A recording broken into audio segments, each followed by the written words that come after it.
I let my cheating wife humiliate me at a party. Then I destroyed her entire life in front of everyone. The conference room was packed.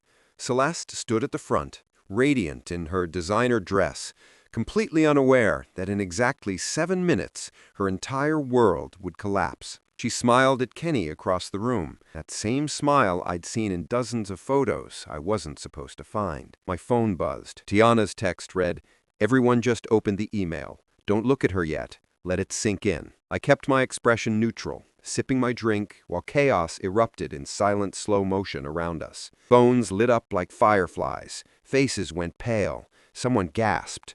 The company VP's jaw literally dropped.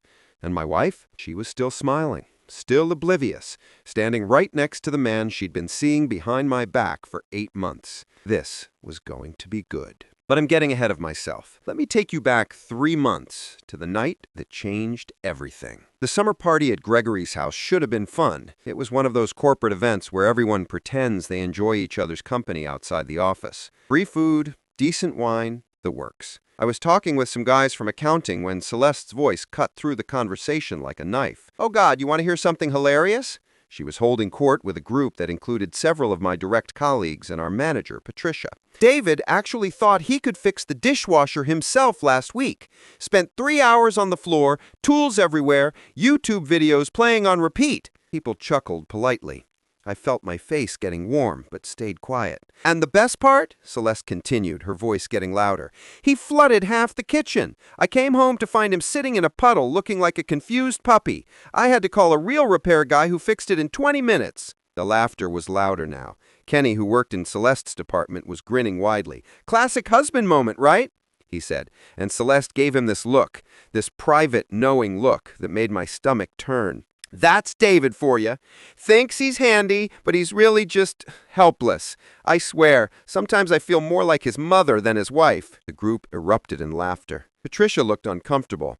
Marcus, my closest work friend, shot me a sympathetic glance, but I just stood there, drink in hand, feeling about 2 feet tall. That wasn't the worst part, though.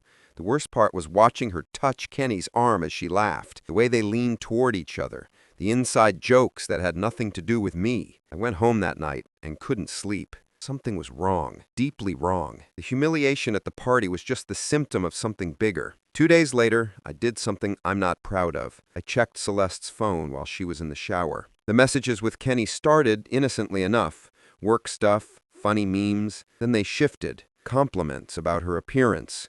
Late-night conversations that had nothing to do with the office. And then, buried in a thread from 2 months ago, I found it. "Can't wait to see you Saturday. Hotel room is booked. Wear that blue dress I like." My hands were shaking so hard I almost dropped the phone. I took screenshots of everything, my heart pounding so loud I was sure Celeste would hear it over the running water. There were dozens of messages, planning meetups, talking about me, about how boring I was, how she didn't understand me, how Kenny made her feel alive. I put the phone back exactly where I found it and walked out of the bedroom in a daze. For 3 days, I didn't say anything. I went to work, came home, and had dinner with my wife like nothing was wrong. But inside, I was calculating, planning, because going off half-cocked would only make me look like the crazy, jealous husband. I needed more than text messages. I needed irrefutable proof. That's when I remembered Kenny was married too, to a woman named Tiana, who I'd met exactly twice at company events. She seemed nice, quiet, smart, always a little apart from the crowd. If Celeste was doing this with Kenny, Tiana deserved to know. Finding her number took some creative social media searching, but I managed. The phone call was one of the hardest things I'd ever done. "Hello?" Her voice was cautious. "Hi, Tiana. This is David. We've met a couple times at company things. I'm Celeste's husband." A pause. "I remember. Is everything okay?" "No," I said. "I think our spouses are having an affair." The silence that followed felt like an eternity. "I've suspected for a while," she finally said, her voice barely above a whisper. "But I didn't have proof. I kept telling myself I was being paranoid." We agreed to meet at a coffee shop the next day. I brought my screenshots. She brought a timeline she'd been keeping. Dates when Kenny claimed to be working late, unexplained credit card charges, the smell of unfamiliar perfume. Sitting across from each other in that booth, 2 strangers bonded by betrayal, we made a pact. We weren't going to confront them privately. We weren't going to give them a chance to gaslight us or minimize what they'd done. We were going to gather every single piece of evidence we could find, and then we were going to make sure everyone knew exactly what kind of people they were. Over the next 2 months, Tiana and I became partners in the most bizarre investigation of our lives. She installed tracking software on Kenny's phone, completely legal since they were married and shared the account. I started paying attention to Celeste's patterns, her lies about working late, her sudden need for privacy. We discovered they met every Thursday at the Riverside Hotel, room 214, always the same room. Tiana got copies of the credit card statements showing dozens of charges there.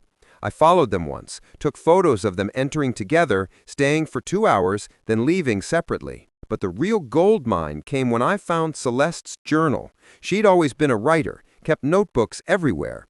Most were full of random thoughts, work notes, grocery lists. But one, hidden in the back of her closet, was different. It was her private diary, and it was devastating. Page after page detailed her relationship with Kenny, how it started at a conference in Denver 8 months ago, how thrilling it was to sneak around, how she'd fallen out of love with me years ago but stayed because it was comfortable, how she and Kenny fantasized about leaving their spouses and starting over together. But what really caught my attention were the entries about money. Celeste had been siphoning funds from our joint savings account, small amounts, a few hundred here and there, and giving them to Kenny for business investments that were clearly never going to materialize. Over 8 months, she'd taken nearly $12,000 without telling me. I photographed every page, every word, every confession. Tiana found similar entries in Kenny's email. He'd been corresponding with Celeste about their future together, complete with plans to move to Portland and start fresh. They'd even looked at apartments online. By October, we had everything. Text messages spanning 8 months, hotel receipts, photos, credit card statements, journal entries, a complete timeline. We had enough evidence to bury them both. The question was, how? It was Tiana who came up with the plan. Kenny was up for a promotion at work, a big one, to senior director.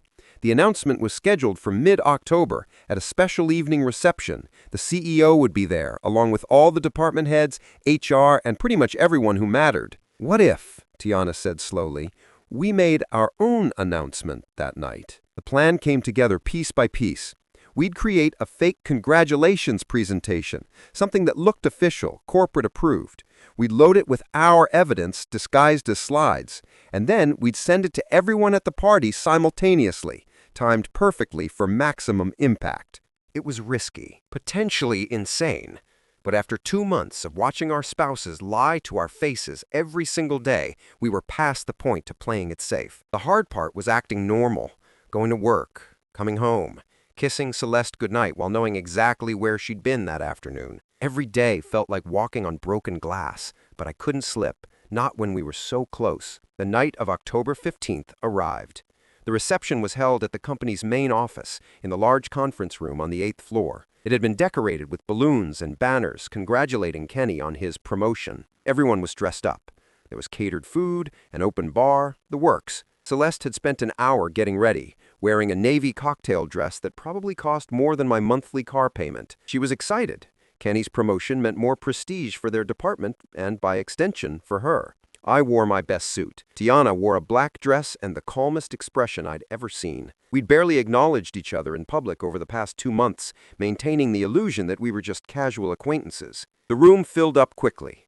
The CEO gave a speech about company values and rewarding hard work. Patricia, who was supposed to be announcing Kenny's promotion, stood at the front looking slightly confused, because, of course, there was no actual promotion. That had been part of our plan, too.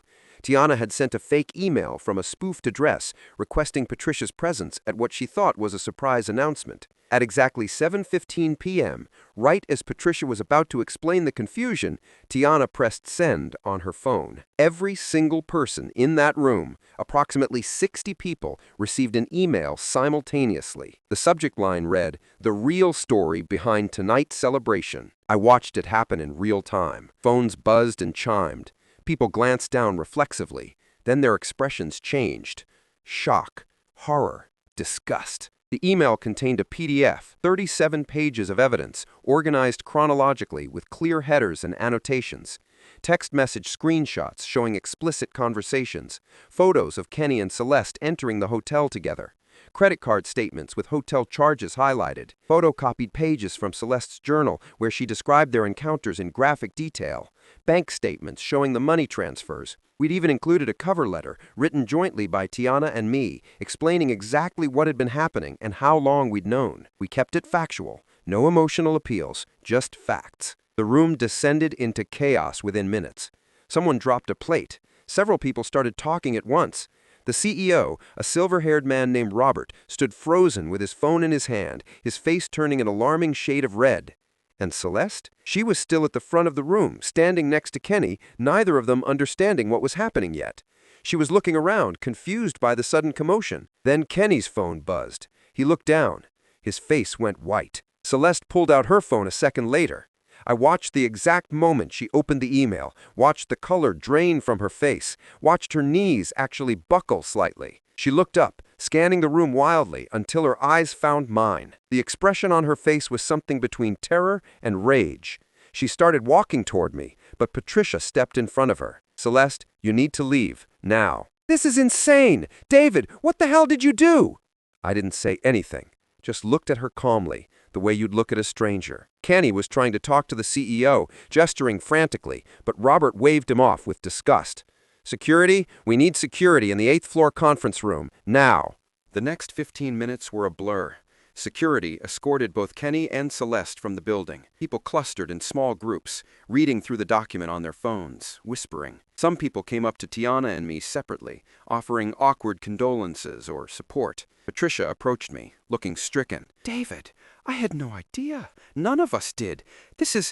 I don't even know what to say." "There is nothing to say," I replied. "I just wanted everyone to know the truth." By the time I left that night, the story had already spread beyond the party. People were forwarding the email to colleagues who hadn't been invited. It was making its way through the entire company like wildfire. The fallout was swift and brutal. By Monday morning, both Celeste and Kenny had been terminated. The company had no choice. The evidence of their affair was now public knowledge among staff, and it had happened during work trips and on company time. Plus, the optics were terrible. Celeste came home that Monday night. We were still technically living together, and completely fell apart. She screamed at me for an hour, called me every name imaginable, said I'd ruined her life, destroyed her career, humiliated her beyond repair. "You humiliated yourself," I said quietly. "I just made sure people knew about it." She threw a vase at the wall. It shattered into 1,000 pieces, much like our marriage. "I want a divorce," she spat. "Already filed the papers. You'll be served tomorrow." Her face went through about 5 different emotions in 3 seconds. "You can't do this! You can't just—" "I can, and I am. You get nothing. No house, no savings, no support. I have documentation of the money you stole from our account. I have evidence of adultery. My lawyer says it's pretty much open and shut." She left that night, went to stay with her sister. I changed the locks the next day. The social fallout was just as intense. Mutual friends had to pick sides.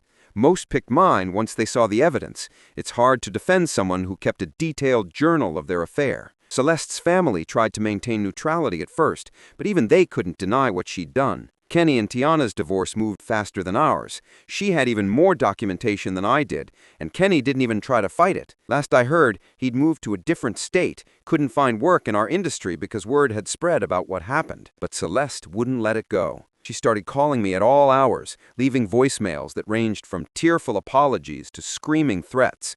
She showed up at my work twice before security banned her from the property. She posted vague things on social media about cruel exes and public shaming until people who knew the full story started commenting with the truth. She deleted her accounts after that. Then she started trying to retaliate. She filed a false police report claiming I had been abusive during our marriage. That was dismissed within a week when I provided character witnesses and our complete lack of any prior incidents. She tried to claim I had hacked her phone to get the text messages, also dismissed because I'd only photographed messages on her device with my own phone, which wasn't illegal between spouses. She contacted my employer, trying to get me fired by claiming I had created a hostile work environment. That backfired spectacularly when HR reviewed the situation and actually gave me a commendation for handling everything professionally and privately until the planned reveal. Every revenge attempt failed, and every door she tried to open slammed in her face, and with each failure, she got more desperate and erratic. The final incident happened in late November. I was leaving work around 7 p.m., walking to my car in the parking garage. It was dark, mostly empty. I heard footsteps behind me, but didn't think much of it, until I heard her voice. "David!" I turned around. Celeste stood about 15 feet away, and something was wrong. Her hair was a mess. She'd lost weight. Her eyes had this wild, unfocused quality. "Celeste, you need to leave. Now. You destroyed me," she said, walking closer. "Everything is gone. My job, my friends, my family barely speaks to me. Even Kenny won't return my calls." "You did this to yourself," I said, backing toward my car. "You made choices. Actions have consequences." "You're gonna pay," she said. "You're gonna know what it feels like to lose everything." That's when I saw what she was holding. A bottle of some kind, with a liquid inside. She unscrewed the cap. "Celeste, what are you doing? If I can't have a life, neither can you." She threw the liquid at me. I turned my face away instinctively, felt it hit my shoulder and back. It burned, not like fire, but like the worst sunburn imaginable, intensifying by the second. I screamed, dropped to the ground. Someone nearby started yelling. I heard running footsteps, security guards maybe, or other employees. Celeste just stood there, holding the empty bottle, watching me writhe in pain. She didn't run, didn't try to escape, just stood there like she'd finally accomplished something meaningful. The paramedics arrived within minutes. The substance turned out to be a strong acidic cleaner, not strong enough to cause permanent damage, thankfully, but enough to cause severe chemical burns. I spent 2 days in the hospital, another week recovering at home. Celeste was arrested at the scene. Assault with a dangerous substance, reckless endangerment, violation of the restraining order I'd filed after her second workplace visit. The charges piled up quickly. Her lawyer tried to argue temporary insanity, claimed the stress of everything had caused a psychological break. The prosecutor pointed out that she'd purchased the chemical 3 days before the attack and had sent text messages to her sister talking about making David suffer. Premeditation, not insanity. She took a plea deal. 4 years in state prison with the possibility of parole after 2.5. The judge called her actions a vindictive and dangerous escalation of behavior that could have resulted in permanent harm. I attended the sentencing. Celeste looked at me across the courtroom with this hollow expression, like she couldn't quite believe how everything had fallen apart. Her lawyer asked if I wanted to make a victim impact statement. I declined. What was there left to say? That was 6 months ago. Life has moved on in ways I couldn't have imagined that night at Gregory's party when she humiliated me in front of everyone. Work has been good. Really good, actually. I got the promotion Kenny was supposed to get. Turns out the company was impressed with how I handled everything. They'd been looking for someone with strategic thinking and discretion in senior management, and apparently I demonstrated both. I sold the house. Too many memories. Bought a smaller place closer to downtown, something that's entirely mine, with no ghosts lurking in the corners. Therapy has helped. Processing betrayal of that magnitude isn't something you can just shake off. I still have moments where I wonder what I missed, what signs I ignored, but mostly I'm just relieved it's over. Tiana and I stayed friends. We get coffee every few weeks, compare notes on how we're rebuilding our lives. She started dating someone recently, a teacher she met through mutual friends. She seems happy in a way I hadn't seen during all those months we spent gathering evidence. As for me, I've been seeing someone too. Her name is Rachel. She works in a completely different industry. Knew nothing about the whole situation when we met. I told her everything on our 3rd date. Figured she deserved to know what kind of baggage I was carrying. She listened to the whole story and said, "That's a lot, but it sounds like you handled it the best way you could. We're taking things slow, building something real on a foundation of honesty instead of whatever hollow thing I had with Celeste. I don't regret what I did, not for a second. Some people have said I went too far, that the public humiliation was cruel. But here's the thing, they humiliated themselves. They chose to have an affair. They chose to lie repeatedly. They chose to steal money and make plans behind our backs.